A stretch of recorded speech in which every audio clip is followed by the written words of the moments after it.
this Capi FC526 has come back to the bench. From the last video, if you remember, I took the transistors out just to check that they're in the right place. Unfortunately, that kind of got misunderstood and the owner put them back in the same place, but also created this short. And as you can see, after I cleaned up those pads, that short definitely shouldn't have been there. And it's a real shame as well, because it was two transistors that were in the wrong place. So if he'd have checked the transistors again, probably he'd have been able to carry on with the calibration. And taking these transistors out for the second time really took its toll. And you can see how heavy toll it took. The plastic connectors melted. And also this potentiometer broke off. So I put this 10k one instead, and I've just powered up just to make sure we're still getting signal to the input of this board, which we are.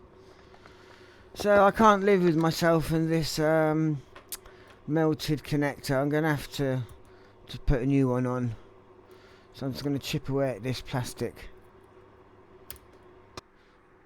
6 chipped away. Let's put the new one in.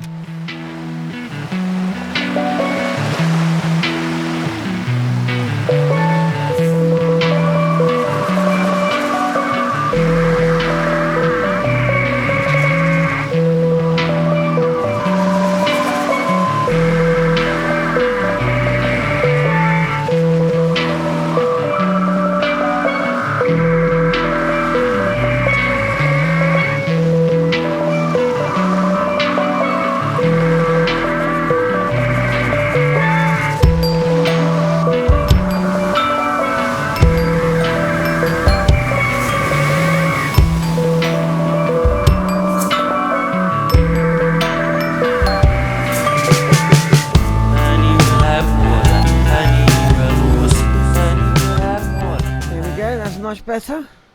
Doesn't look so bad now, but we do have to check out those traces to see what got broke. As you can see here, there's a via still connected to this transistor leg, and also I had some damage on these other transistors with legs breaking off, so I bought some new 2N5088s to replace them. Okay, so looking at the board, the only bit missing from the top here is one trace, but that's not actually going anywhere, so that's not a problem.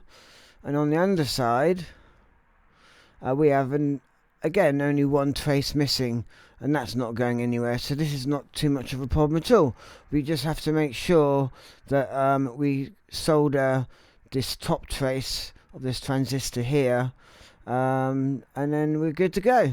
So there's the first transistor in. Just make sure that that's the most important trace that needs to be soldered. Just like a new one, if you don't look too hard at the back.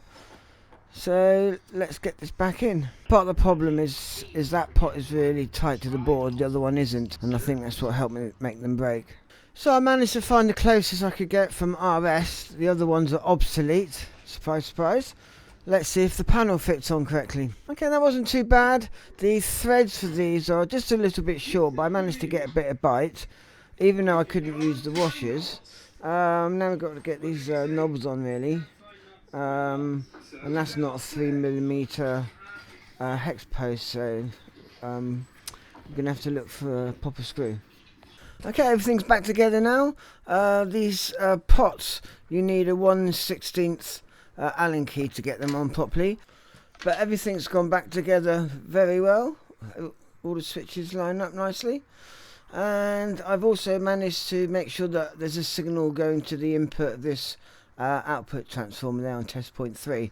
So if you enjoyed that, subscribe for the next video where we shall calibrate this thing.